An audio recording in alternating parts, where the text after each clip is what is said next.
বোপাই ঐ গানটোৰ মাজত যদি এনেকুৱাখন কৰি থকা হয় কেনেকৈ হ'ব বাৰু ঐ তুমি থাকা জন্তু কাবন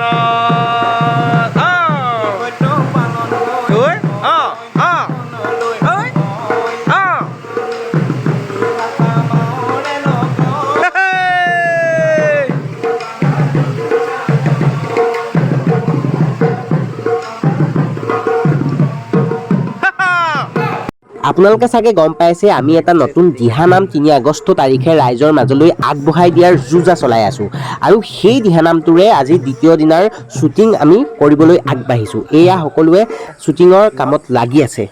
এয়া এতিয়া মই কৰি আছোঁ চাকি জ্বলাই আছোঁ মানে ডেক'ৰেশ্যনৰ কাৰণে বেকগ্ৰাউণ্ডৰ কাৰণে মানে কালি নহ'লগৈ এদিনৰ কামটো এতিয়া 2 দিন লাগিছে আজি কিমান টাইম হ'ল ঠিক নাই তাকে এয়া কৰি আছোঁ সেইপিনে এনেকৈ ছেটিংছ কৰি আছে আশীৰ্বাদ কৰিব আৰু খালি আমাৰ শ্বুটিং সম্পূৰ্ণ নহ'ল 4টা বজালৈকে কৰিলোঁ ৰাতিপুৱা 4টা বজালৈকে হ'ল কিন্তু শ্বুটিং সম্পূৰ্ণ নহ'ল আৰু আজি আছে নেক্সট ডে শ্বুটিং এজন মেইনজন বহি আছে আমাৰ ৰাহুলৰ নাগাৰা শ্বুট ল'ব এতিয়া এইপিনে আমাৰ দাদাহঁতে কৰি আছে ঐ কিয় কাৰণে তই কি কৰি আছগৈ খোল বজাবলৈ বিচাৰি ফুৰিছে এইকেইটা কি কৰি আছে কি তহঁতক আদৰি থাকিব লাগিব মানে ঐ ঐ লোৱা কি কৰি আছা দেৰি কৰি আছা অঁ সেইবোৰ কৰি আহিলি নি তই কেকন সেইবোৰ কৰি আহিলি মানে দেখিছেনে ভিডিঅ'টো বহুত ধুনীয়া হ'বলৈ একদম কেমেৰা এংগুল মিলাই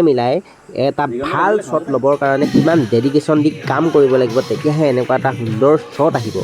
শ্বুটিঙৰ মাজতে কাৰেণ্ট গ'লে আকৌ আমাৰ ল'ৰাকেইটা পাগল হয় সেইকাৰণে এনেকুৱা উদ্দাত নৃত্য নামঘৰৰ মাজমজিয়াতে দিয়ে দেখিছেনে মই আকৌ ভিডিঅ' এটা বনাই থওঁ বুলি কেমেৰাটো উলিয়ালত সিহঁতি লাজ কৰিছে সেইকাৰণে সিহঁতি এটা এটাকৈ আঁতৰি গৈছে কৃষ্ণ ৰাইজসকল আমাৰ গানৰ কাম সম্পূৰ্ণ হৈ গ'ল শ্বুটিং আমাৰ সম্পূৰ্ণ হৈ গ'ল এতিয়া আমি বহি আছোঁ নামঘৰৰ মুখত চব গ'লগৈ সংগীবৃন্দ অকল বিশাল আৰু মই ৰৈ আছোঁ মানে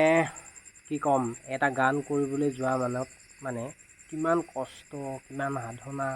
কিমান অৰ্থৰ প্ৰয়োজন হয় এতিয়াহে গম পালোঁ মানে লগাতকৈ বহুত বেছি খৰচ হৈছে খৰচটোৰ কথা নকওঁ কষ্ট বহুত হৈছে ইমান ভবাই নাছিলোঁ মানে